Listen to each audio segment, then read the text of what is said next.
Assalamualaikum warahmatullahi wabarakatuh. Perkenalkan, nama saya Anissa Helbi, mahasiswi Prodi Sastra Indonesia dari Universitas Pamulang. Pada kesempatan ini, saya akan mempresentasikan hasil bedah novel yang sudah saya baca. Novel yang berjudul Heartbreak Motel yang dituliskan oleh penulis ternama di Indonesia, yaitu Ika Natasha. Eh, Buku ini terbit pada bulan April tahun 2022. Buku ini menceritakan tentang seorang perempuan yang bernama Ava Alexandra yang memiliki profesi sebagai seorang aktris yang populer. Ava yang memulai karirnya di dunia akting sejak usianya 16 tahun. Ia tidak memiliki pengalaman sebelumnya di dunia akting. Bahkan ia juga tidak sekolah akting sekalipun. Ia hanya mengandalkan pengalamannya dari peran satu ke peran lainnya, dari sutradara satu ke sutradara lainnya, dan dari lawan main satu ke lawan main lainnya. Tentunya dari perjuangan yang ia lalui untuk merintis karirnya di dunia akting hingga mendapatkan banyak penghargaan. Namun tidaklah mudah bagi Ava dalam melewati segala rintangan yang ada di hidupnya. Ava yang pada masa lalu memiliki nama sebagai Raisa, memiliki pengalaman hidup yang kurang baik, di mana sosok Raisa ini telah menjadi pasangan,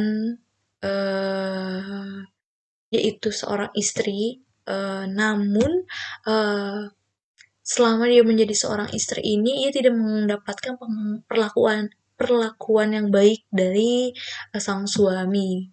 Yang ia rasakan hanya kekerasan berkali-kali. Hingga pada akhirnya, Raisa memberanikan diri untuk meninggalkan sang suami. Di masa ini,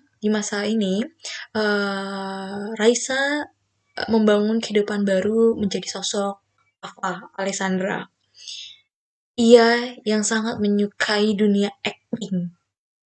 Ia yang merasakan ketika ia berada di dunia acting ini, ia menjadi dirinya yang hidup kembali.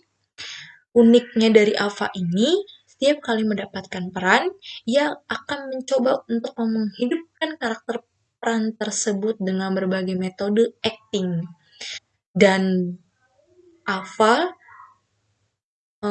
setelah melakukan aktivitas actingnya akan mengambil waktu menyendiri untuk tinggal di suatu tempat yang disebut sebagai Heartbreak Motel.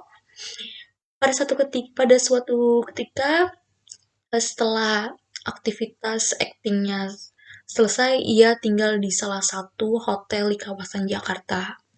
Pada malam itu ia berjalan di sekitar area hotel.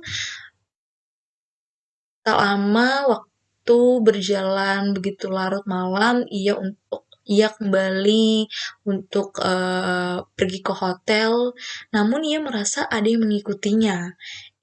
Dan dia mencoba menyampaikan kepada Pak Satpam, namun Pak Satpam tersebut mengelak bahwa sosok yang mengikutinya itu adalah salah satu penghuni hotel tersebut. Sosok pria ini bernama Raga. Hingga pada akhirnya Ava dan Raga mereka saling berkenalan dan dekat. Mereka makan bersama, bercerita bersama, hingga pada akhirnya mereka satu sama lain saling mengungkapkan perasaannya. Namun sangat disayangkan, timbullah konflik di mana ketika Alfa menyembunyikan, suatu, kebenaran bahwa dirinya adalah seorang aktris, yang populer, Raga, mengetahuinya di kemudian hari dan ia merasa, kecewa bahwa Raga telah, eee, seperti sudah dibohongi oleh Alfa. Hingga eee, pada akhirnya mereka berjarak. Kemudian mereka dipertemukan kembali dalam satu proyek kerja. Kemudian pada akhir cerita dijelaskan mereka menyatu kembali, saling mencintai kembali satu sama lain, saling menerima apa adanya satu sama lain.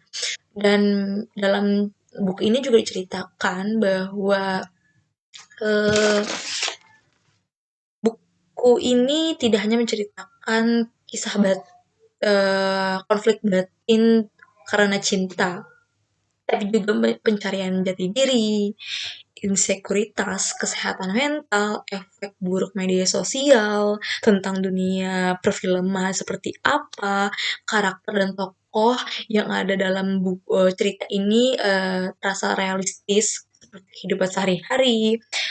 Kemudian banyak hal-hal pesan moral yang ada di dalam buku ini. Seperti yang akan saya sampaikan pesan-pesan moral tersebut. Selanjutnya, penokohan pada novel. Yang pertama ada Alva Alexandra sebagai tokoh utama yang memiliki sosok yang tegar, penyabar, jujur, cerdas, sensitif, dan ambisius. Raga, kekasih Alva, ada Reza, mantan kekasih Alva. Reza ini bisa dikatakan sebagai cinta lokasinya Alva karena Reza juga salah satu aktor dalam satu project film bersama Alva. Adalah Lara, sahabat Alva, sahabat yang sangat setia kepada Alva, baik keadaan senang maupun sedih selalu berada di sisi Alva. Tito, manajer Alva, yang membawa Alva berada di dunia acting hingga Alva bisa menjadi seorang aktris yang populer. Kemudian Pak Adnan, Bapak Alva. Pak Adnan ini tak acuh karena sejak Alva kecil sudah meninggalkan Alva bersama ibunya dan bisa dikatakan Alva besar tanpa sosok seorang bapak. Bu Andra, Ibu Alva, penyayang, penyabar, dan tegar yang menemani Alva hingga uh, suatu ketika pergi meninggalkan Alva selama-lamanya sehingga Alva hidup dalam kesendirian. Baik, langsung saja masuk ke materi berikutnya. Pesan moral pertama saya berjudul mencoba dahulu maka akan menjadi tahu. Kutipan tersebut ada pada halaman 5-6, yaitu banyak hal dalam hidup yang tidak mungkin kau ketahui rasanya secara fisik, emosi, dan spiritual sampai kau mengalami sendiri. Banyak hal-hal yang setiap orang alami dan belum tentu orang lain juga mengalami hal tersebut. Maka dari itu tidak ada salahnya untuk kita melewati, mencoba menghadapi hal-hal tersebut. Contohnya seperti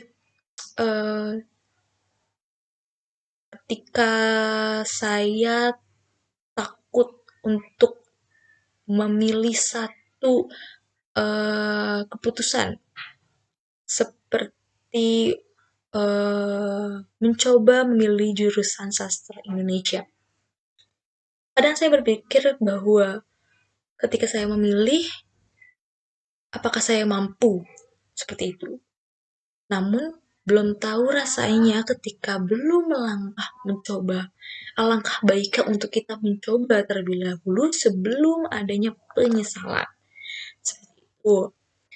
Kita coba kita rasakan bagaimana tangguhnya kita dalam menghadapi, bagaimana mengatur emosi kita ketika merasakan hal-hal tersebut. Seperti itu.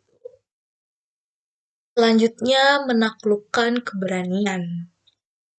Kutipannya, "Aku adalah antitesis sempurna dari hampir semua korban kekerasan domestik yang memilih bertahan. Perempuan-perempuan tanpa penghasilan yang tidak sanggup pergi karena rasa takut bahwa kalau mereka pergi, mereka tidak punya apapun untuk berdiri sendiri atau anak yang menjadi alasan mereka bergeming." Ya, seperti yang saya jelaskan sebelumnya, Akom eh, sebelum di masa lalu menjadi sosok perempuan yang bernama Raisa. Ia menjadi seorang istri yang mendapatkan perlakuan uh, tidak baik, yaitu kekerasan. Dalam kekerasan pertama mungkin dia masih mencoba bertahan, memahami, menerima seperti itu. Namun dan itu menjadi hal yang mungkin banyak yang orang-orang yang mengalami hal tersebut, bagaimana ia kadang ingin sekali untuk berontak, ingin sekali untuk melawan, namun mereka takut, tidak ada rasa keberanian untuk melawan, untuk melawan. Padahal seharusnya tidak ada salah untuk kita melawan, untuk kita mengambil tindakan tegas demi diri kita sendiri. Seperti itu. Kadang perempuan dianggap lemah, namun sebaiknya kita harus menunjukkan bahwa kita sebagai perempuan, bahwa kita sebagai diri kita harus memiliki keberanian untuk menaklukkan hal-hal yang sebenarnya tidak perlu untuk ditakutkan. Berikutnya kronologi kekerasan berulang. Ya, kutipannya tapi aku salah. Kali ini dia hanya menempelengku. Hanya, hanya. Aku sudah sedemikian tololnya sehingga memilih kata hanya untuk menggambarkan perbuatan yang menghantarkan kembali mencium lantai. Tampon hidung itu tercampak, darah kembali muncrat dan aku bisa hilang dan aku bisa bilang hanya. Ya, lagi dan lagi. Sosok Raisa ini mendapat kekerasan yang sudah tidak masuk di akal ya. Kekerasan yang benar-benar melawan fisiknya berkali-kali. Dan terkadang kita dalam menghadapi segala sesuatu hanya bilang, ya hanya seperti itu. Ya hanya ya mungkin di mata orang lain itu hanya hal kecil gitu. Ya mungkin di mata orang lain mereka juga menganggap remeh. Seperti contohnya, baru kayak gitu aja gitu. Itu masih lumayan. Hal-hal yang seperti itu yang seharusnya tidak diucapkan, tidak seharusnya kita sebagai diri untuk bisa berani mengambil dan atau mengatakan bahwa saya ini tidak benar, tidak apa-apa, saya tidak baik-baik saja gitu. Lagi dan lagi ketika kita mengalami kekerasan contohnya, memang terkadang kita sulit untuk melawan. Namun bagaimanapun kita harus bisa melawan, membantu orang-orang dan memahami yang terkena atau mengalami dampak dari kekerasan tersebut. Kemudian perlawanan adalah kebebasan. Kutipannya, berbekal sisa tenaga, keputusasaan, kesadaran, dan entah apa lagi ini yang menyergap tubuhku tanpa bisa kudefinisikan, aku melangkah tertatih-tatih ke sudut ruangan, mengambil satu benda kesayangan kami di tas besar yang selalu dia taruh di situ kalau sedang tidak dia pakai. Stick Iron Seven dari kencan pertama kami berdenting nyaring saat berlaga dengan lantai terlepas dari genggamanku. Aku menjauh, jatuh, tersungkur, terlungkup, menangis. 29 tahun hidupku, aku percaya bahwa menyerah adalah kalah. Hari ini aku mengerti, menyerah juga bisa bermakna menolak mati. Jarak antara hidup dan mati hanya satu tarikan napas. Hari ini aku bebas. Ya, Raisa memberanikan diri untuk melakukan perlawanan karena ia merasa sebuah perlawanan adalah kebebasan. Bila dia menyerah, maka ia kalah. Maka dari itu dia memberanikan diri dan berhasil melakukan perlawanan. Ia melawan sang suami ketika sang suami memperlakukan dia tidak baik.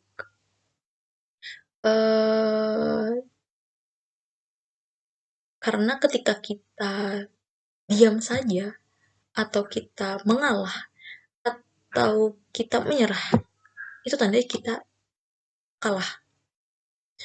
Berikutnya, dari hal kecil menjadi kekuatan diri.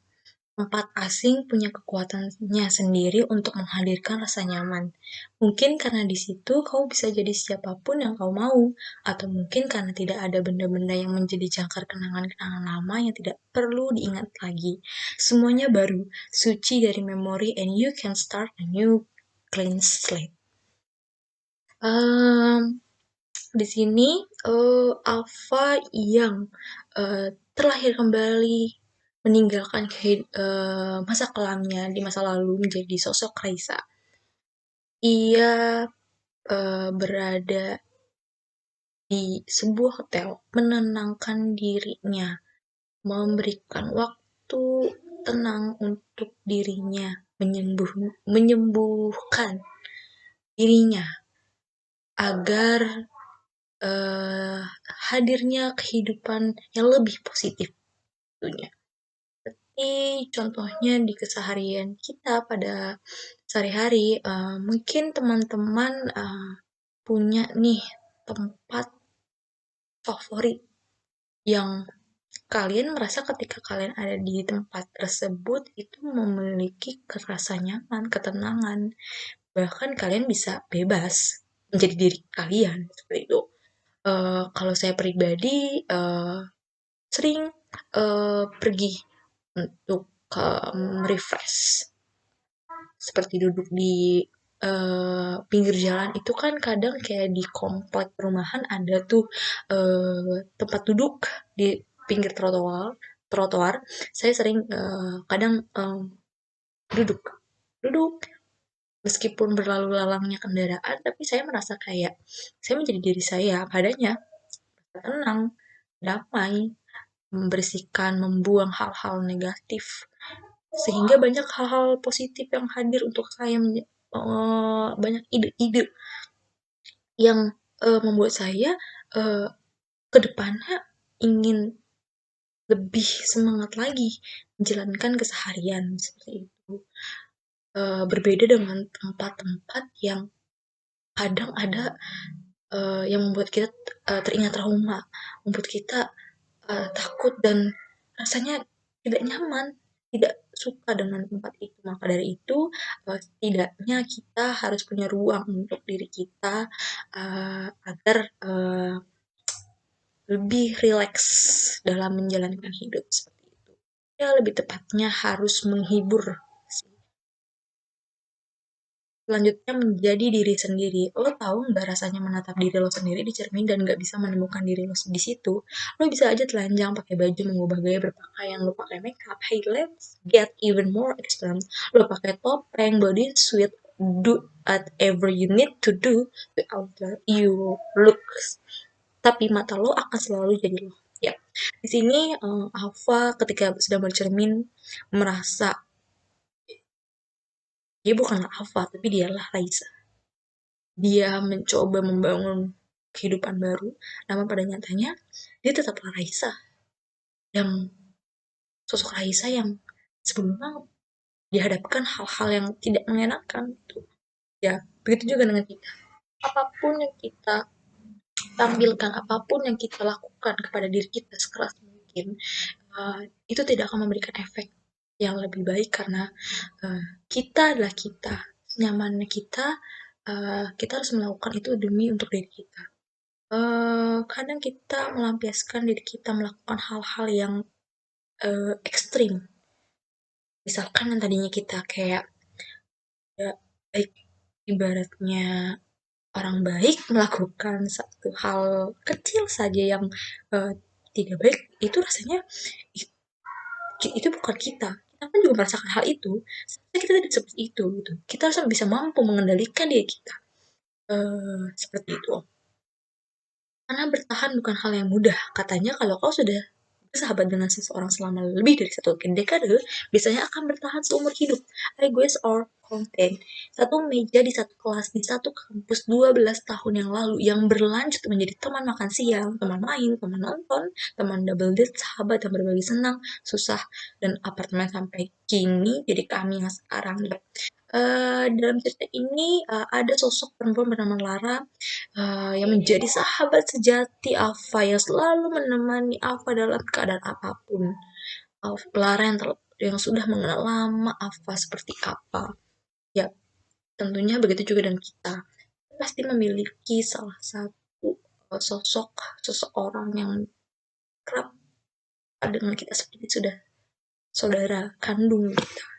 Dia yang kadang kita curhat ke dia, dan dalam persahabatan pun tentunya pasti ada beberapa konflik yang muncul. Nah, disitulah kita diuji dengan suatu keadaan yang disebut bertahan gitu. Tidak semua orang bisa melewatinya itu dengan mulus.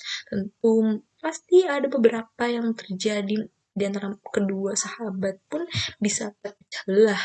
Itu makanya bertahan itu bagi saya adalah kehebatan yang luar biasa sih. Uh, Seperti saya punya sahabat yang menurut saya sudah seperti saudara kandung, kita yang dianggap seperti anak kembar gitu kan. Saya sangat bersyukur sekali, maka dari itu jagalah sahabat kalian karena bagaimanapun dia adalah saudara kita. Kemudian hidup bukanlah film. Hidup di sisi lain tidak pernah berhenti menyimpan misteri, menyembunyikan arti, tidak selalu memberikan jawaban atas setiap pertanyaan. Dan waktu bergulir 1 jam, 1 momen, 1 hari, 1 minggu, 1 bulan, pertanyaan dan permasalahan baru terus lahir sebelum yang lama sempat terurai. No order, just choice. Hidup tidak mengenal struktur, semua berlangsung tumpang tindih. Yap, itulah hidup. Hidup itu tidak bisa ada yang menebak bagaimana alur ceritanya, berbeda dengan film. Film itu merupakan ide, satu pemikiran yang kita rancang, kita buat. Sedangkan hidup, ya kita nggak bisa tuh ibarat memesan makanan, saya pesannya tanpa pakai daun bawang mungkin gitu. Nah, makanya dengan begitu bagaimana caranya kita menikmati hidup dengan senyamannya, meskipun kadang ya terkesan terpaksa, tapi itulah hidup. Apalagi hidup itu milik hidup itu ada di tangan kita. Kita bergerak, maka hal-hal baik akan datang gitu. Namun tidak ada salahnya juga untuk istirahat sejenak, namun jangan sampai berlarut karena waktu berjalan, kita tertinggal sedikit maka kita terasa jatuh sekali. Keberanian yang sebenarnya ada pada kejujuran itu yang namanya acting apa? Tanda Somsani. Acting bukan berpura-pura. Itu justru masalah jujur. Jujur pada perasaan kamu jika kamu berada pada situasi yang sama dengan karakter yang kamu mainkan. Ya, menjadi seorang hmm, yang bermain peran, tentu tantangan terbesarnya adalah ya menghidupkan suatu karakter. Karena kita itu seperti menikmati bermain dua sosok yang ada pada kita. Pertama diri kita, yang kedua menjadi sosok yang harus menjalankan sesuatu di luar yang kita pun belum pernah melakukan itu gitu. Eh, kita berani melakukan sesuatu itu, sebenarnya kita jujur gitu. Namun terkadang kita jujur pun masih tetap dianggap di mata orang lain itu ya kita seperti berbohong gitu kan. Dengan begitu kita harus uh, jujur itu secara keluar secara natural. Kita tidak boleh membohongi diri kita. Jika memang itu harus ditindaklanjuti secara jujur, maka jujurlah. Begitu juga dengan acting. Ketika acting, kalaupun kita berperan dan berpura-pura, maka terlihat kok oleh penonton, dinilainya juga pasti terkesan ya pesan yang disampaikan kurang tersampaikan. Selanjutnya berbeda adalah istimewa. Aku tidak pernah sekolah acting, sekolahku hanya berpindah dari satu peran ke peran berikutnya. Dari satu sutradara ke sutradara berikutnya, dari satu lawan lain ke lawan lain yang lain. Learning as I go. Itu dan membaca, dan dari semuanya aku tahu ada banyak metode yang bisa dipakai aktor untuk menghidupkan perannya. Ya, yang seperti sudah saya ceritakan kembali bahwa Alfa ini tidak memiliki pengalaman sedikit pun di dunia acting. Ia belajar di dunia acting secara natural apa adanya, mengalir begitu saja.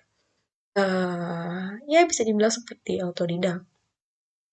Ya seperti menelaah, menganalisis bagaimana sih acting uh, untuk menghidupkan sebuah karakter seperti itu. Begitu juga dengan kita. Uh, ki- uh, Pasti teman-teman pernah mengalami hal yang sama, di mana ketika uh, mempunyai suatu keinginan untuk melakukan sesuatu, berawalnya merasa pasti tidak bisa gitu kan, dan merasa kadang kayak aneh nggak ya untuk memilih hal ini gitu.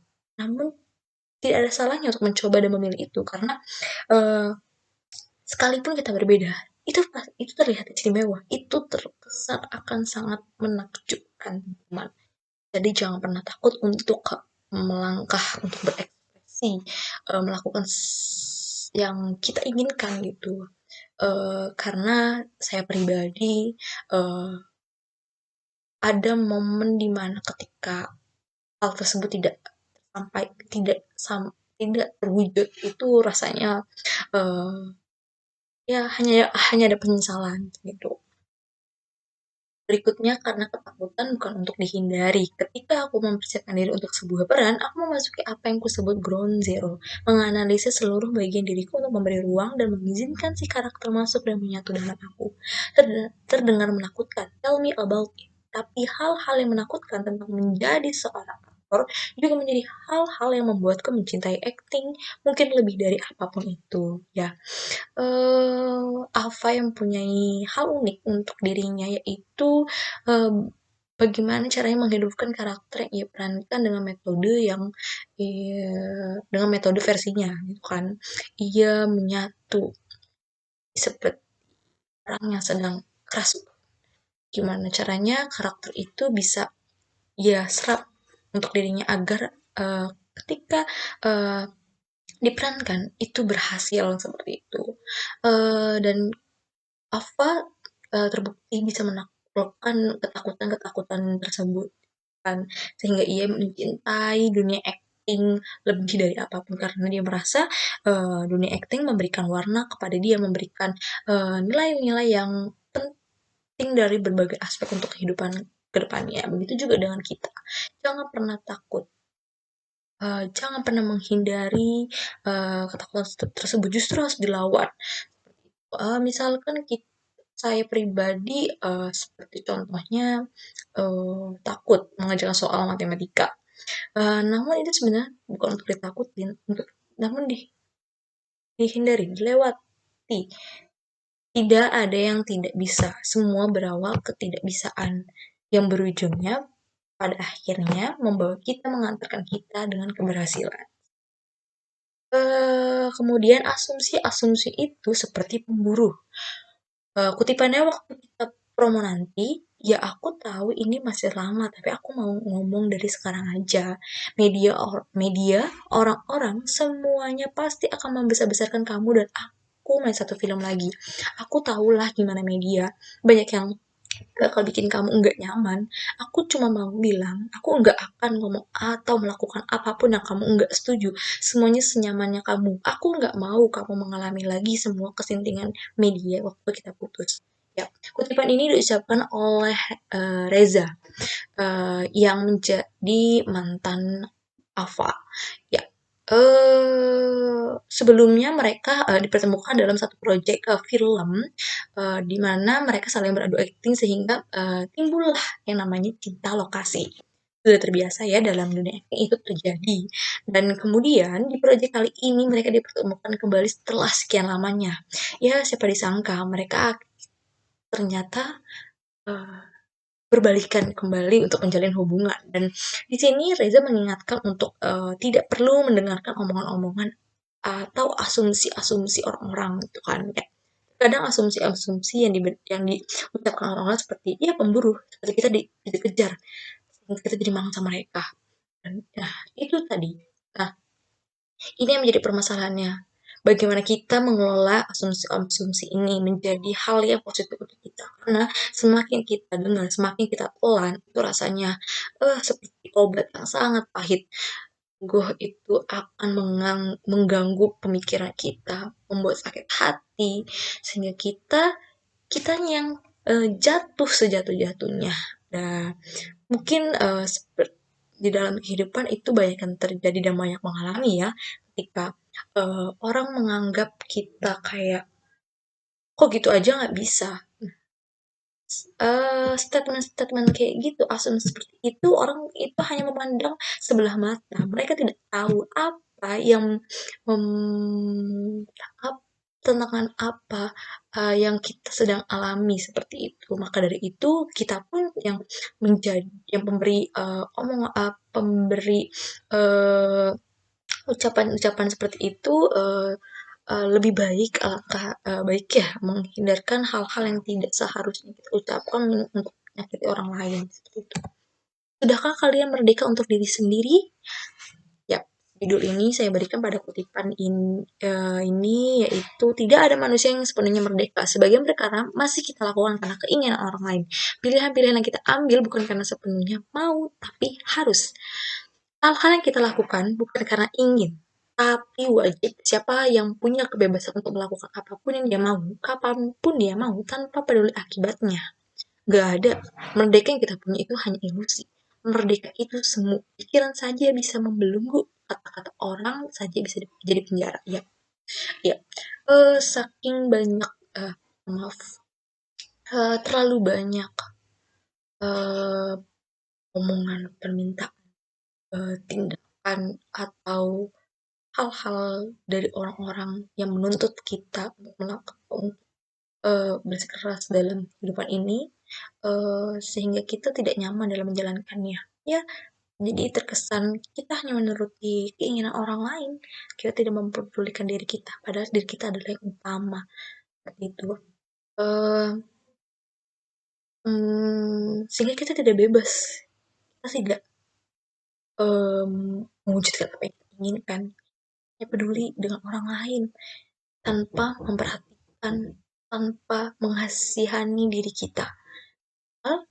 Hidup itu di tangan kita sendiri gitu kan. Maka dari itu terkadang orang-orang yang mengalami kejadian ini sebenarnya mereka sangat frustasi. Mereka merasa kayak saya nggak merdeka untuk hidup saya sendiri. Semua terkesan datar saja. Semua itu kayak ya untuk hidup saya tidak ada yang nyata seperti itu. Sehingga saya terkunci, saya terpenjara, saya bagai burung dalam sangkar. Selanjutnya, martabat perempuan pada pandangan orang lain. Tatanan sosial masyarakat Indonesia memang begitu. Prestasi terbesar seorang perempuan bukan apa yang ada di CV-nya, tapi siapa yang dia cari dan nikahi, apa yang ada di hubungan pernikahannya. Ya, serendah itu pandangan orang lain terhadap perempuan. Terkadang kita yang berusaha menjunjung tinggi derajat untuk diri kita sendiri, seperti misalkan kita berpendidikan sampai ke perguruan tinggi pun masih menerima asumsi untuk apa perempuan sekolah tinggi pada akhirnya di dapur juga gitu kan. Ya, terkadang juga kita misalkan punya pasangan nih, dilihat cowoknya eh punya gelar cowoknya gelar apa, punya gelar apa, gitu, kerja di mana gitu kan. Seolah-olah semua itu tentang eh tentang apa ya? Tentang finansial mungkin ya. eh Tanpa memikirkan yang lainnya gitu. Hanya memandang satu sisi saja gitu. Maka dari itu, harapannya semoga kita bisa membuka lebih lebar lagi pandangan terhadap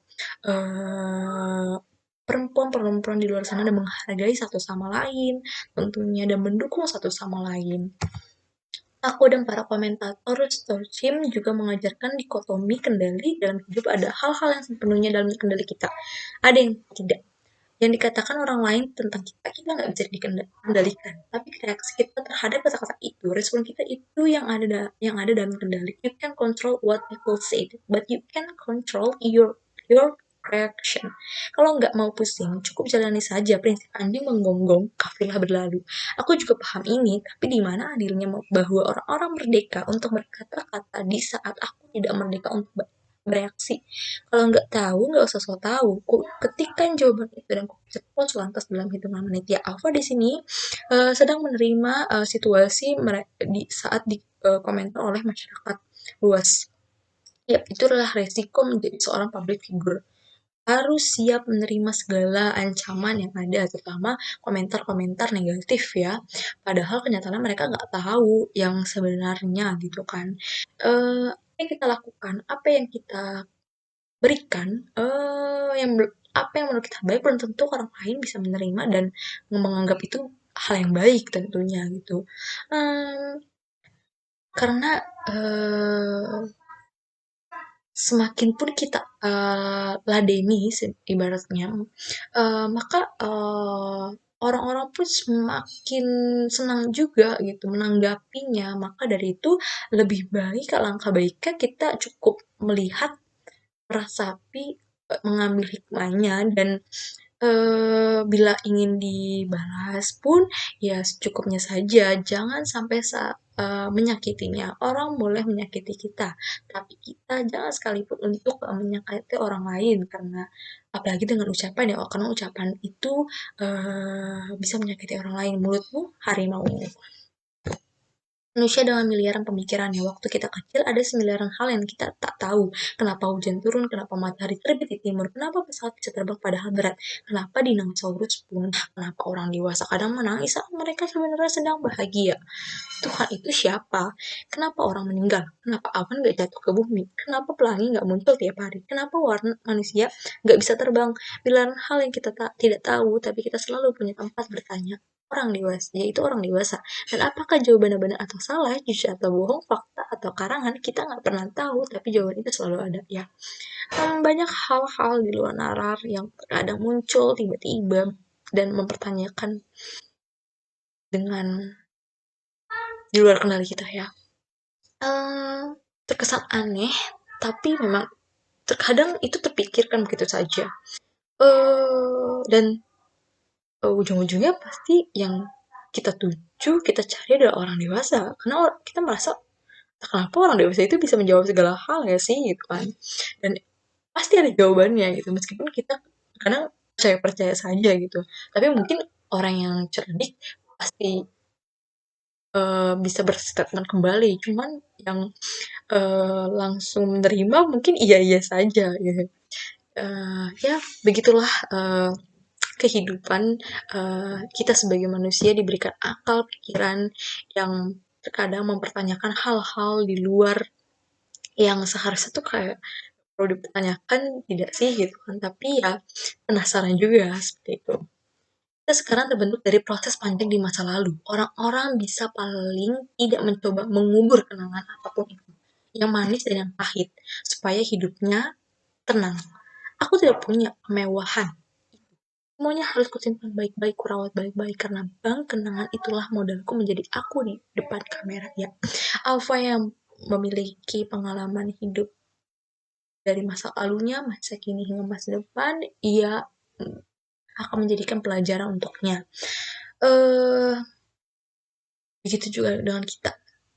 Kita yang melalui lika-liku segala rintangan, segala cobaan yang ada, berbagai rasanya, naik turunnya gitu kan. Itu menjadi tabungan kita di masa yang akan datang. Eh, Bagaimana di masa lalu kita seperti apa, masa kini kita seperti apa, hasilnya itu akan terlihat di masa yang akan datang. Itulah kita. Kita bertahan, kita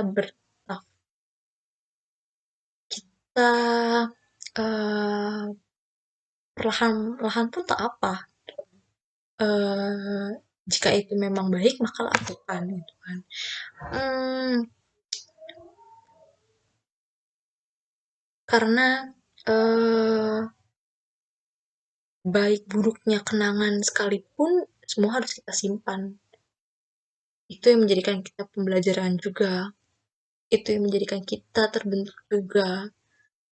Karena hadirnya hal-hal seperti itulah yang mewarnai hidup kita. Selanjutnya, dunia penuh perhitungan. Aku 7 tahun yang lalu juga tak tahu bahwa tidak ada yang gratis di dunia ini, termasuk bahagia. Semuanya harus kita bayar. Ada yang cukup dengan uang, ada yang dengan perasaan, dengan pengorbanan, dengan rasa sakit, dengan harga diri, dan untuk beberapa hal, dengan kemerdekaan memutuskan sendiri. Eh, Bisa dikatakan juga sebagai definisi dunia itu kejam ya. Kita mau mendapatkan kebahagiaan saja terkadang ya harus rela berkorban, harus merasakan sakit terlebih dahulu, bahkan kadang merasa kayak terlalu banyak rasa sakit. Kapan sih senangnya? Kapan sembuhnya? Kadang kita harus menjatuhkan diri kita. Sebenarnya kita tuh nggak mau banget menjatuhkan diri, tapi keadaan yang menuntut kita seperti itu. Namun tidak perlu khawatir teman-teman, semua pasti membuahkan hasil yang di luar dugaan kita. Karena semua itu pasti mendapatkan balasannya sesuai dengan apa yang kita lakukan, apa yang kita korbankan. Karena hidup itu saling menguntungkan.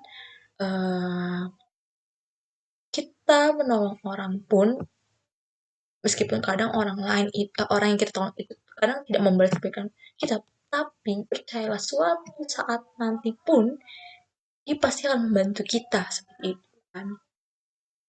Tidak ada yang merugikan hidup ini. eh, Semuanya pasti akan terbayarkan, semuanya akan terbalaskan. Hati-hati dalam berucap. Kutipannya, kamu juga liburan di Bali itu pakai duit dia. The Aude, the Audacity. Kepalaku mendidih. Gak ada yang salah dengan kalimat itu. Gak ada. Tapi tahu kan ada banyak hal yang gak seharusnya kita ucapkan biarpun ia adalah fakta karena tak pantas secara etika, sopanan atau apalah namanya. Yap, di sini Reza mengucapkan, kamu juga liburan di Bali itu pakai duit dia. Maksudnya, uh, Alfa waktu itu pergi ke Bali dengan biaya dari yang project kerja yang diberikan gitu kan. Yaps. Namun di sini Reza mengatakan ini seolah-olah semuanya omongan itu tidak ada yang salah. Hal-hal seperti ini yang terkadang orang yang mengucapkan itu merasa kayak tidak ada yang salah. Namun kita tidak ada yang tahu hati orang yang menerima omongan itu.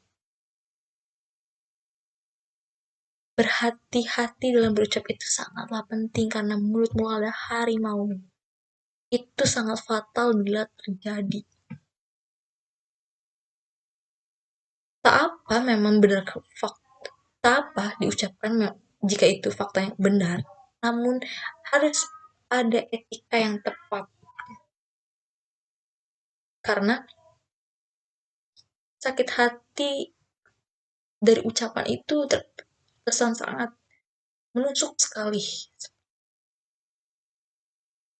Kadang kita sampai ingin tidak mau memaafkan orang tersebut karena hanya sebuah ucapan saja.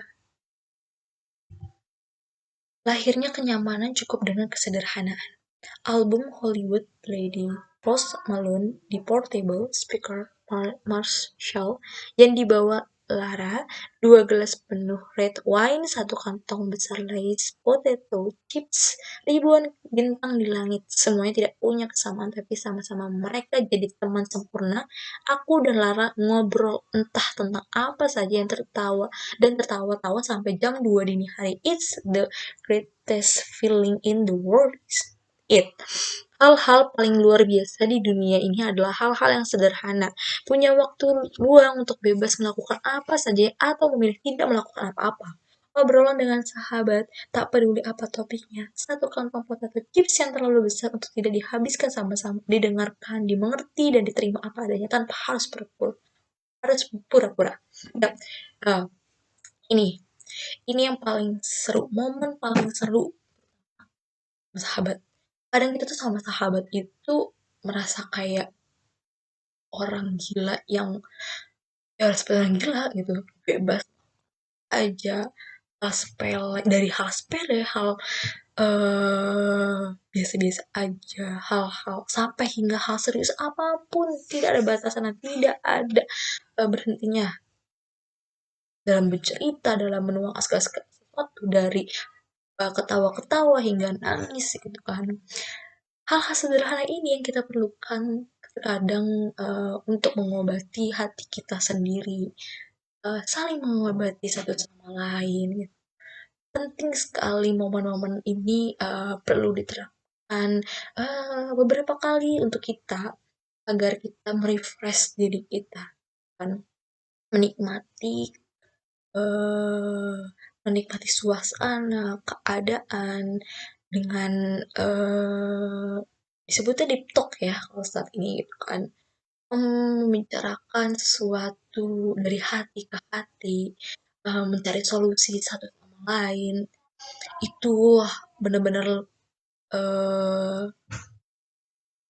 anugerah sekali gitu kan, pertama adanya seorang sahabat gitu yang bisa menemani kita dalam situasi kondisi apapun. Dunia perfilman, industri film itu mirip hidup. Kalau kau bukan siapa-siapa, nggak ada yang peduli kau. Ada beberapa mungkin malah menganggap kau nggak ada ya. Bila tadi yang sebelumnya hidup bukanlah dunia perfilman, tapi di sini maksudnya mungkin menurut saya ya, kalau kau bukan siapa-siapa, nggak ada yang peduli kau. Ada beberapa mungkin malah menganggap kau nggak ada. Ya, setiap situasi kondisi kita berada dimanapun, terkadang merasa kita tuh tidak dianggap ada, gitu kan. Eh, itulah cobaan yang kita lewati, kita hadapi. Itulah situasi kondisi di mana kita bisa harus beradaptasi, kita bisa eh, mencoba masuk ke lingkungan yang sebelumnya kita tidak pernah ada pengalaman gitu kan. Kita rasanya tuh kayak bukan tempat gue loh gitu kan. Tapi tidak ada salahnya untuk mencoba. Mungkin hal yang kita takuti adalah ketika kita tidak diterima di dalam lingkungan tersebut. Tapi percayalah, dari sekian banyak orang pasti ada satu yang bisa mengerti kita. Pasti ada satu yang menjadi sosok malaikat yang menemani kita, bisa menerima kita, sehingga kita bisa berbaur dengan yang lain. kan. Eee, ya seperti kita menjadi anak contohnya, ketika kita menjadi anak baru, masuk sekolah seperti itu kan sebagai anak pindahan terkadang kan seperti, orang asing banget gitu ya, sulit beradaptasi gitu. Terkadang kita kayak seperti dikucilkan terlebih dahulu, tapi percayalah lama-lama, pasti ada salah satu dari mereka yang mengajak kita sehingga kita terbiasa dan pada akhirnya kita, bisa, berada di tengah bisa dianggap hidup ada di tengah-tengah mereka. Privilege. Saat kau jadi seseorang yang sudah disematkan status bintang, kau nggak perlu takut orang lupa. Bukan sekadar diingat, kau bahkan akan dihujani perhatian dan perlakuan istimewa. Yap, ketika kita mendapatkan sebuah anu, uh, hadiah mungkin ya, atau kelebihan dari uh, Sang Maha Kuasa kepada kita, kita akan seperti ketenar, kepopuleran. Pasti kita akan dikenal oleh orang banyak, mudah diterima. Kita diberikan banyak pujian, kita diperlakukan khusus, kita disanjung-sanjung, dan semua orang tuh terkesan uh, mendekati kita.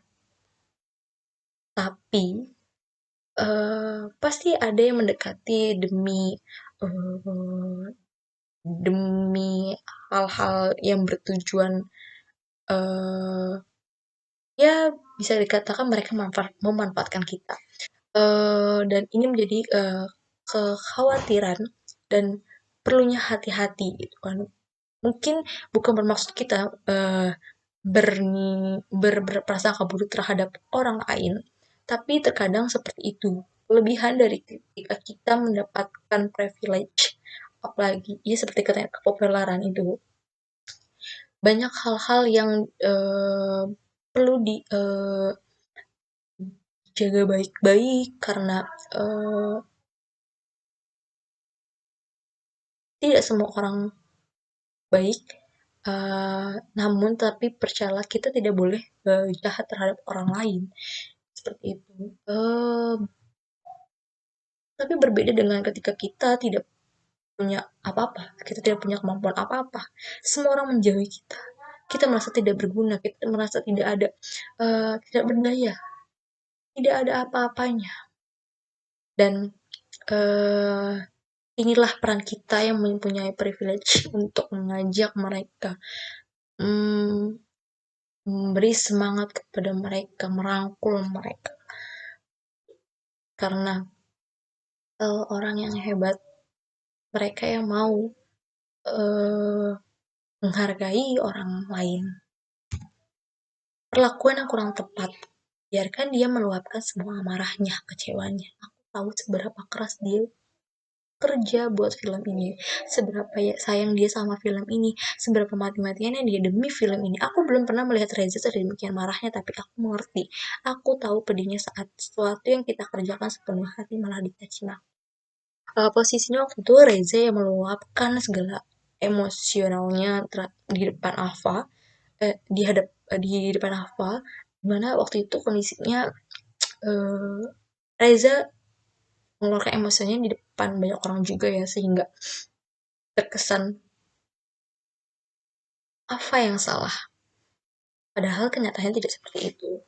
Reza yang kecewa pada renting proyek film yang ia perankan itu uh, di luar ekspektasinya seperti itu. Uh, Manusia memang terkadang sisi buruknya keluar ketika dihadapkan hal-hal yang tidak di luar ekspektasinya. Dan itulah tantangan kita untuk mengendalikan semua itu. Karena ketika kita tidak bisa mengendalikannya, maka tindakan kita, ucapan yang kita luapkan, itu akan berefek sekitar kita. Itu akan menjadi terkesan seperti sasaran yang tepat. Namun sebenarnya itu menyakiti orang lain gitu. Maka dari itu, eee, cobalah untuk kita, lebih tenang ketika dihadapkan situasi yang, sebenarnya kita tidak mau itu terjadi, kan. Apalagi kita sebagai orang dewasa, seharusnya kita tahu mana yang tindakan yang lebih tepat, mana yang tidak. Amarah tak terkendalikan. Sayang, kamu nggak bisa gini terus, nanti kamunya yang sakit. Karena kepikiran kamu udah kerja keras kok. Ini kan nggak salah kamu. Kataku di malam kelima. Aku lelah, aku tahu dia lebih lelah lagi, tapi aku juga lelah. Kamu nggak ngerti, kamu udah biasa dipuji, udah biasa dapat piala. Itu kritikus-kritikus nyium kaki kamu juga mau kali. Kamu nggak ngerti rasanya syuting mati-mati terus hasilnya malah diludahi orang-orang. Nggak ngerti kamu itu. Ini dialog antara Ava dan Reza. Ava yang mencoba sabar menerima segala cacian yang dilontarkan oleh Reza. Namun sebenarnya Ava juga lelah. Tapi Reza yang keras kepala. Reza yang egois. Seolah-olah dia yang paling tersiksa, dia paling rendah, dia yang paling terburuk. Disinilah mulai timbul konflik antara Reza dan Ava dalam satu hubungannya setelah ketika mereka memutuskan untuk kembali menjalin hubungan. Terkadang kita berusaha untuk menghibur, menyemangati orang lain, tapi nyatanya balik lagi ke orang lainnya. Tidak semua mungkin tujuan kita baik, tujuan kita ingin ia tidak terlalu tenggelam dalam hal-hal yang seharusnya dia nggak perlu menangisi berlarut-larut. Tapi balik lagi ke diri kita yang menerima masukan dari orang itu. Terkadang dunia orang-orang bilang semangat semangat tapi dari kitanya yang memang tidak semangat, maka semua itu hanya sia-sia. Maka dari itu cobalah untuk mengerti diri kita, menenangkan diri kita. Yang tahu kita hanya kita, yang tahu cara mengobati diri kita ya hanya kita. Tolak ukur penilaian jangan dilihat dari jumlah. Film kamu dulu art house enggaknya film art house itu dapat 100.000 juta udah bersyukur. Budgetnya paling cuman berapa? 2 M, 3 M. Film aku itu budgetnya 20 M. Sejuta penonton itu nggak nutup apa-apa. Kamu tahu, kamu tadi sok ngajarin mana yang pantas dan enggak pantas, tapi ngasih perbandingan yang pantas aja nggak bisa. Aku kira kamu pintar. Berapa lama waktu yang kau butuhkan untuk benar-benar mengenal seseorang? Sebulan, 3 bulan, setahun, 5 tahun. Ukurannya bukan waktu, karena waktu itu cuma ruang. Peristiwa di dalamnya yang membuat kita mengenal dan mungkin memaklumi, memahami, dan justru membenci. Ya. Lagi-lagi Reza melontarkan sebuah percakapan yang sangat-sangat menyinggung dan tergoleslah hati Alfa. Terkadang yang kita anggap kita sudah kenal lama kepada seseorang, kita anggap orang ini adalah orang yang berharga dalam hidup kita, begitu orang itu memang kita benar-benar mengenalnya. Bahkan yang sudah bertahun-tahun bisa saja kita belum tahu sepenuhnya sosoknya itu seperti apa gitu kan. Waktu menjadi tolak ukur untuk kita bisa mengenal orang. Justru dari hal-hal seperti ini, peristiwa-peristiwa yang terjadi lah yang kita bisa jadi mengenal. Oh, ternyata dia tuh seperti ini ya gitu kan. Dihadapi ini ternyata dia tuh terlihat bagaimana dia cara mengelola emosinya, bagaimana dia mengekspresikan dirinya seperti itu. Jadi ketika kita bertemu oleh berbagai macam orang, itu menjadi pembelajaran untuk diri kita, itu menjadi proses kita untuk mengenal bagaimana sih karakter setiap orang gitu kan, itu menjadi pengalaman untuk kita ke depannya untuk membentuk diri kita juga gitu kan. Ketika kita bertemu yang dihadapkan oleh anak kecil, kita harus melakukan tindakan yang ini loh, seperti lembut terhadap dia, perhatian kepada dia gitu. Berbeda dengan mungkin usia remaja seperti apa, dan dewasa sebagaimana, kita lebih hormat, eh, lebih menghargai gitu kan. Remaja kita lebih friendly. Selanjutnya kegelisahan yang menyerang. Do you interview yourself? I do. I may sound crazy, but I do. Gaduh dan gemuruh yang ada di dalam kepala hanya bisa didiamkan dengan suara yang lebih kuat. Suara itu bagiku adalah pertanyaan-pertanyaan yang kutanyakan ke diriku sendiri. Gaduh dan gemuruh itu sebenarnya cuma emosi yang masih abstrak, terlalu abstrak sehingga kita sendiri nggak mampu mendefinisi. Dan gagalnya mendefinisi membuat kita juga nggak mampu memahami. Bertanya pada diri sendiri adalah caraku menjadikan yang abstrak itu berbentuk. Ia sudah terbentuk, ia tidak lagi bunga dan gelisah yang membuatku takut. Ketik banyak kali kegelisahan yang ada di dalam hati. Banyak kegaduhan, pikiran-pikiran yang ada, yang kita ingin sekali mempertanyakan itu pada orang-orang, tapi kita tidak bisa mengungkapkan hal itu, sehingga jawabannya ya hanya pada diri sendiri. Yang merasakan gaduh gemuruh itu kita sendiri. Kita yang meronta-meronta ingin mengeluarkan semuanya, tapi sulit sekali. Namun pada akhirnya ujung-ujungnya balik lagi ke diri kita.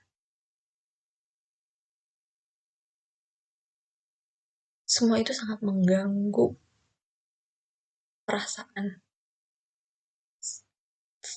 sangat mengganggu eh, pikiran kita hingga tidak fokus pada tujuan kita.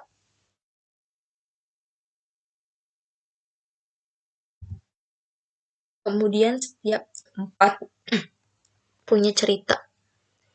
Jakarta sekitar Bundaran HI di Sabtu malam itu salah satu pemandangan paling menyenangkan di dunia. Orang-orang yang nongkrong dengan teman-temannya, keluarga atau pasangannya, tukang jualan jajanan yang dipenuhi pelanggan di sisi Plaza Indonesia.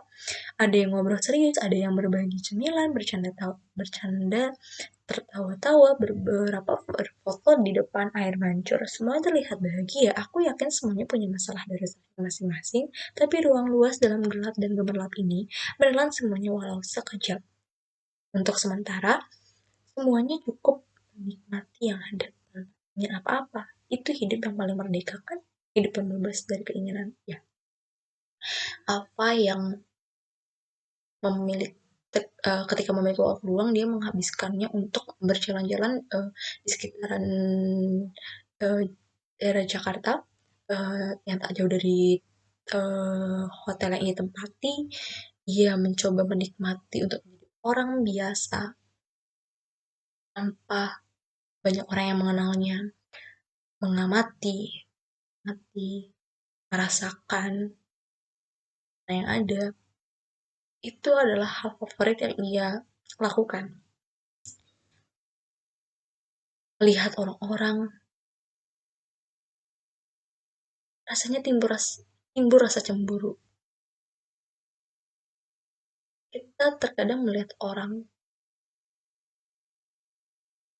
baik-baik saja, seperti tidak ada beban. Namun kita tidak tahu sebenarnya di balik itu mereka sama seperti kita. Bahkan mungkin mereka lebih lagi, lebih mengalami down-nya lagi.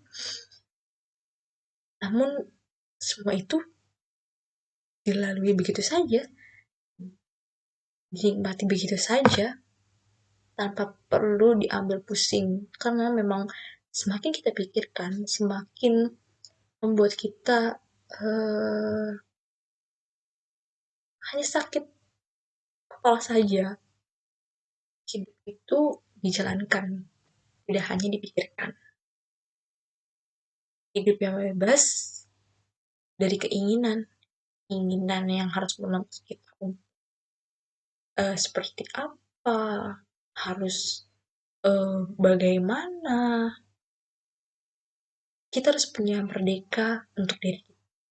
Kita harus merdeka demi diri kita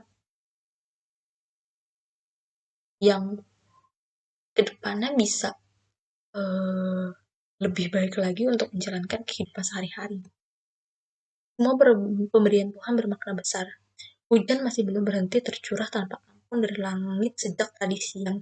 Mungkin Tuhan pikir Jakarta sedang haus. Mungkin Tuhan pikir Jakarta terlalu kotor sehingga butuh dibilas. Mungkin Tuhan sedang memberi ruang untuk sepasang kekasih yang selama ini memendam perasaan bisa berbagi payung dan akhirnya dimampukan menunjukkan sayang dan perhatian. Mungkin Tuhan sedang memberi jeda untuk orang-orang memilah-milah mana perkara-perkara dalam hidup yang penting, tapi kita anggap remeh dan yang remeh, tapi sesungguhnya bermakna besar ya. Hmm, apa yang diberikan Tuhan, semua itu pasti ada hikmahnya, semua itu ada maknanya. Maknanya yang memang terkadang kita tidak sadar. Seperti hujan. Hujan menjadikan momen yang ada hal-hal yang sebelumnya mungkin kita nggak pernah lakuin itu terjadi.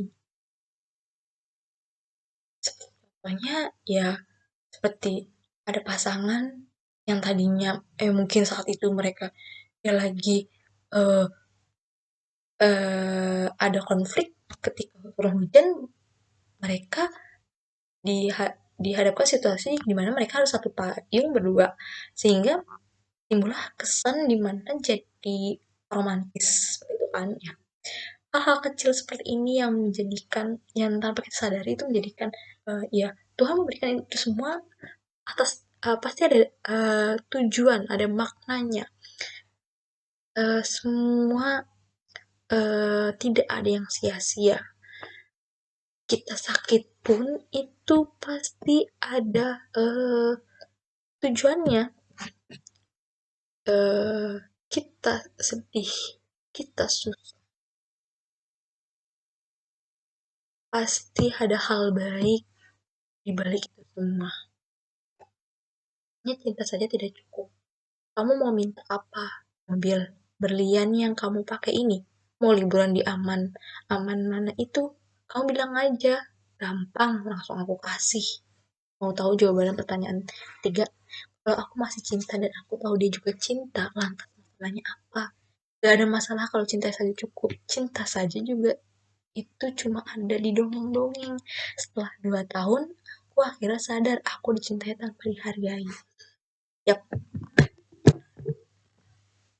lagi-lagi ucapan bisa menyakitkan hati, terutama dalam menjalin kasih.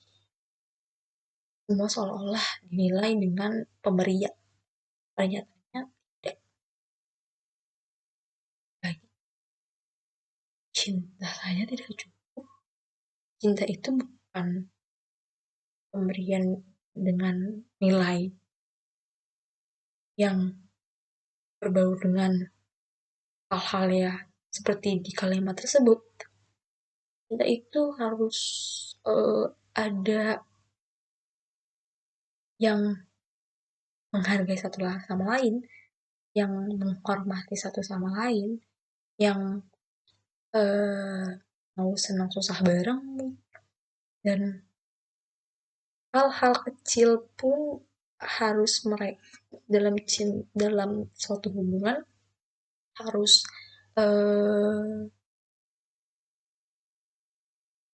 dihargai tentunya. Kalau contohnya seperti kalimat yang berikut, tentunya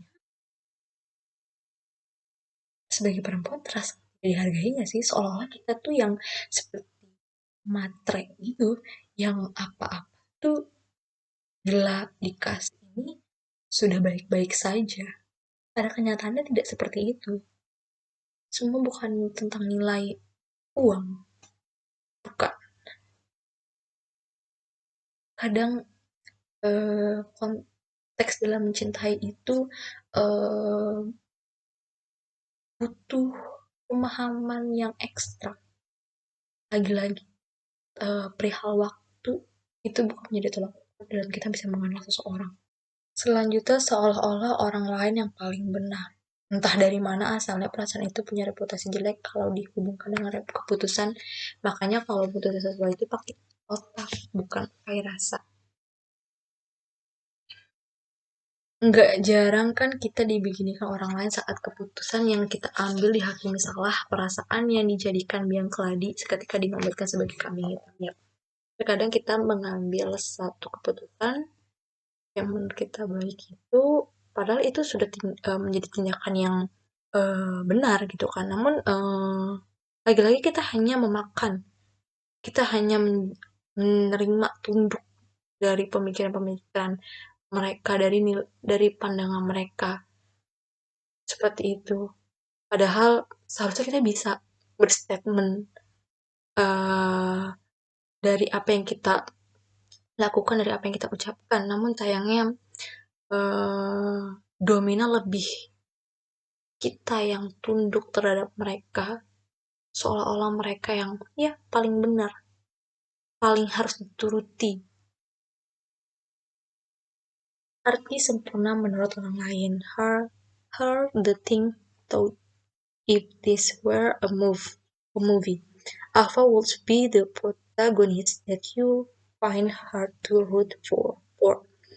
Aku punya uang dan orang-orang berpikir uang bisa bikin semua masalah selesai dengan gampang. Aku nanti jadi harusnya hidupnya jauh dari pelik. Semua pasti sudah dengan teori bahwa kalau kau terlahir cantik, separuh masalah hidupmu kelar kan? Karirnya luar biasa, jadi seharusnya tidak ada yang tidak bisa. Hidupnya di mata orang sempurna, hidupnya di mata orang sempurna, jadi dia tidak punya hak untuk mengeluh atau menghibah. Ya, seperti itulah kadang arti sempurna menurut orang lain. eh Lagi-lagi orang orang lain memang bisa menilai kita, namun orang lain belum tentu bisa memahami kita. Mereka hanya melihat kita dari cover saja, tanpa mengenal, tanpa memahami. Sebenarnya kita tuh tidak apa, kita sedang tidak baik-baik saja loh. Kita pun seperti manusia pada umumnya, kita juga perlu ketenangan, kehiburan dengan cara yang layak. Namun orang dengan mudahnya eh, memandang semua akan selesai, terutama dengan uang. Pada kenyataannya tidak, terutama menghibur diri. Belum tentu uang itu bisa, ya mungkin bisa saja sesaat liburan dengan hasil uang yang kita punya. Namun setelah itu, semua kembali, semua masa yang kita rasakan ya tetap masih ada melekat, tidak belum terobati, tidak mudah menerima pemakluman. Mbak Ava, nggak apa-apa kan? Maaf ya Mbak, maklum deh kalau udah rame banget kayak tadi memang susah. Ada aja tuh yang iseng harap maklum. Ya Mbak, yang penting Mbak Ava nggak apa-apa. Besok kita ke statutan ya Mbak. Itu kata-kata koridor promo tadi yang diikuti maklum iseng katanya. Nanti aku nggak apa-apa katanya. Celana jeans aku pakai tadi kubuang, celana dalam aku buang dan aku berdiri di bawah shower dengan deras panas, menggosok sekujur tubuhku selama setengah jam penuh sampai kulitku merah tanpa remasa parat tadi masih terasa hal yang jauh dari normal untuk dilakukan seorang yang mengaku tidak apa-apa, tapi siapalah aku mau bicara tentang normal. Ya papa, ya di sini aku dihadapkan situasi yang kurang mengenakan kembali, yaitu dia merasa dilecehkan oleh salah satu orang di hal keramaian. Eh, Ketika kita mencoba mengungkapkan hal ini, seperti kadang kita ragu karena balik lagi belum tentu semua orang bisa memahami kita, belum tentu semua orang bisa membantu mencarikan solusi, menenangkan kita. Orang lain hanya berujung dengan gak apa-apa, padahal mereka tidak tahu apa yang kita rasakan sebenarnya. terutama saat sedang mengalami hal yang tidak mengenakan seperti ini, pelecehan. Rasanya itu benar-benar fatal sekali, rasanya itu benar-benar geram, rasanya benar-benar hancur. Tapi hanya kita yang bisa merasakan itu, hanya dan orang lain belum tentu bisa membantu kita untuk mengobati apa yang kita hadapi. Sulit untuk diungkapkan. So speak up or suck it up. Or suck it up. Kalau memang nggak sanggup, kau pendam, keluarkan. Kalau nggak kuat mengucapkan, tahankan. How hard can it be? Fuck, how hard can it be? Kata suara hatiku ini. Kalau hal yang sejujurnya ingin kulakukan, semudah yang dipikir suara hatiku itu, aku nggak akan masih terjaga di hari. Meracau ke diri sendiri dalam hati karena temanku saat ini cuma diriku sendiri, tapi musuhku saat ini juga diriku sendiri ya. Lagi-lagi nggak semua orang itu bisa mengungkapkan isi hatinya, mengutarakannya semudah kita menghambur-hamburkan uang. Eh, itulah yang menjadi beban terberat untuk diri kita. Kita emosi, kita kesal terhadap diri kita yang tidak bisa jujur speak up ke orang banyak. Namun di sisi lain kita pun tidak bisa memaksakan itu semua karena ya kita memang bukan tipe yang seperti itu. Dan bahkan ke teman dekat sekalipun terkadang kita masih punya keraguan untuk mengungkapkan, untuk jujur terhadap hal-hal yang apalagi dalam bentuk hal sensitif. Selanjutnya, dunia ini panggung sandiwara. Taufik Ismail dan Yusuf Antono juga itu jenius banget ya waktu menciptakan lirik dunia ini panggung sandiwara. Itu mungkin sebaris paling jujur dari semua lirik lagu di dunia ini. Tidak ada satupun di antara kita yang bisa hidup dengan jujur sepenuhnya tanpa sejual pura-pura. Jujur itu caramu kuat seperti jujur yang akhirnya aku tempuh dini hari tadi. Tapi pura-pura itu caramu selamat seperti pura-pura yang akan kulakoni sebentar lagi menjalankan tugasku ini. Fuck, my life is one horse shit reasoning after another, isn't it? Ya, pada pukul 3 dini hari, aku memberanikan diri untuk speak up melalui akun sosial medianya terkait eh, peristiwa yang ia alami pelecehan pada saat di saat eh, keramaian yang dilakukan oleh seseorang yang tidak dikenal. Apa bukanlah tipe orang yang bisa mudah atau mengungkapkan segala isi hatinya. Namun pada kali ini, ia memberanikan diri, terutama sebagai seorang perempuan, untuk mengambil tindakan secara khusus agar hal ini tidak terulang dan terjadi kepada orang banyak. Begitulah hidup kita sedang seperti main eh, dalam sebuah peran. Semuanya bersandiwara. Yang dilihat baik belum tentu baik. Dilihat jahat belum tentu jahat. Yang terlihat senang pun belum tentu senang. Terutama dalam kejujuran. Mungkin orang bisa menilai itu adalah kejujuran, padahal sebenarnya itu bukanlah kejujuran yang sebenarnya. Semuanya memang perlu dengan pura-pura. Pura baik, pura-pura sehat, dan lain sebagainya. Memang harus pintar-pintar dalam menyembunyikan, dalam bersandiwara untuk menjalankan kehidupan ini. Ya, terkadang seperti menjilat ludah sendiri. Tapi demi kebaikan untuk diri kita, maka itu perlu dilakukan. Jangan lupa utamakan diri sendiri. Gue mengerti lo merasa harus pura-pura karena lo takut orang gak bisa menerima lo. Karena lo harus bikin bahagia semua orang. Gue cuma takut lo terlalu Syik pura-pura sampai lupa apa rasanya jadi diri sendiri.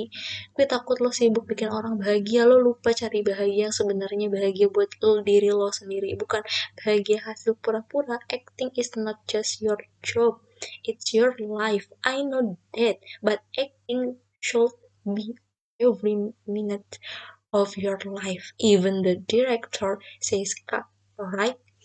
Ini dialog yang diucapkan oleh sahabat Lara. Ia berharap untuk Lara tidak selalu berpura-pura, karena ya Lara bukan tipe orang yang em, menampilkan dirinya sebenarnya. Ia seolah-olah menutup rapat diri-dirinya agar ya eh, sifatnya memang tidak terlihat. Sama untuk dia yang sebenarnya itu memendam segala eh, sedihnya, segala kesulitannya seperti itu.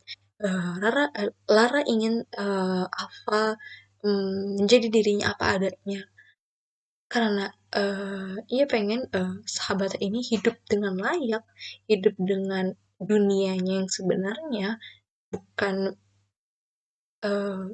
berakting karena ia lakukan, bukan karena hidup ini tuh nyata.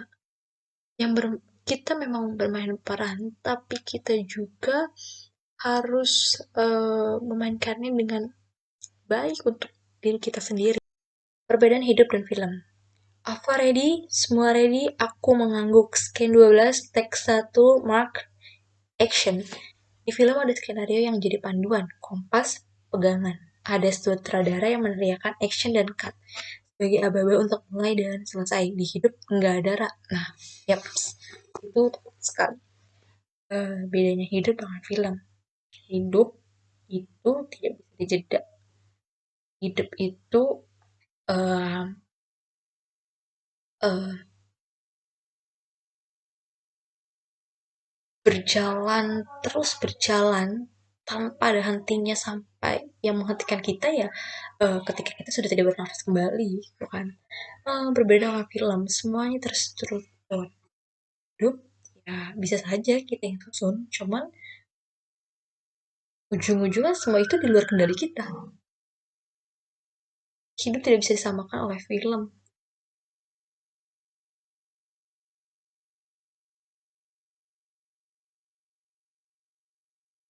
Ingin dikenal sebagai manusia biasa. Aku bisa apa kecuali tetap melakukan apapun yang kumampu untuk menjaga agar dia tetap mengenalku sebagai aku karena untuk pertama kalinya. Setelah sekian lama, aku akhirnya bisa merasakan dikenal, dihargai, dan disayangi sebagai aku. Hanya aku, perempuan biasa, apa adanya, tanpa semua embel-embel yang melekat. Ya, di sini Alfa bertemu dengan sosok pria yang bernama Raga. Ya, mereka mulai saling mengenal satu sama lain, saling dekat, saling berkenalan. Uh, Alfa merasa nyaman sekali dekat uh, saat bersama Raga. Ia seperti uh, dikenal seperti orang biasa, bukan seperti yang populer. Terkadang kita ingin sekali bisa diterima, bisa dikenal oleh seseorang, oleh lingkungan ya, dengan seperti situasi yang di dalam kutipan ini gitu kan. Eh, karena eh, orang lain tentunya terkadang memiliki niat yang kurang baik ketika ketika misalkan dia tahu kita ini adalah sebenarnya siapa sih, kadang mereka malah memanfaatkan kita. Terkadang itulah yang menjadi kita kurang nyaman, menjadi diri kita yang eh, yang ditampilkan. Lebih baik ingin dikenal dengan versi kita yang apa adanya, yang berharga, diman saling memanusiakan pada umumnya seperti itu. Selanjutnya, bila berbohong maka siap menanggung resikonya.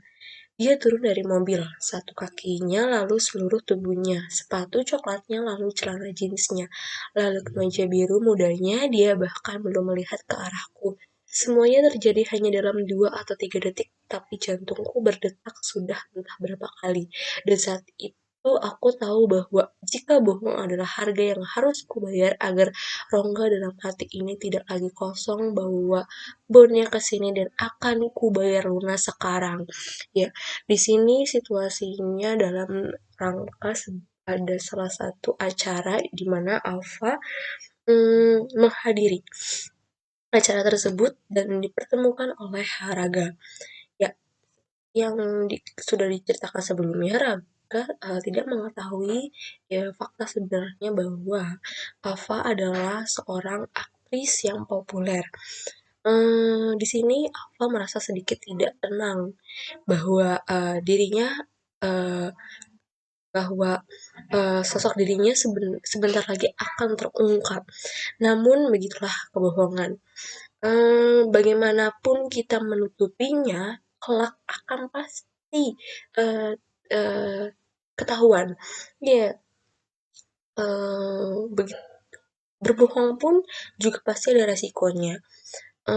Ketika Alfa berbohong terhadap Raga, dia menyadari bahwa resikonya nanti akan berdampak kepada terhadap hubungan mereka berdua. Tuh.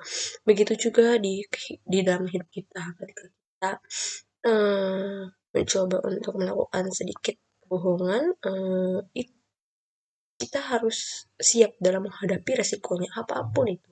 Karena tidak ada kebohongan yang eh, murni menjadi baik. Mungkin ada hal-hal urgent saja kita bisa melakukan sedikit kebohongan demi kebaikan diri kita sendiri. Tapi alangkah baiknya kita lebih baik untuk mengungkapkan sebenarnya agar menghindari hal-hal yang tidak seharusnya terjadi gitu dalam mengungkapkan diri kita sebenarnya gitu. Kita ya natural apa adanya saja, tidak perlu berpura-pura untuk menjadi versi kita yang lain gitu. Eh, agar supaya bisa diterima oleh orang banyak contohnya.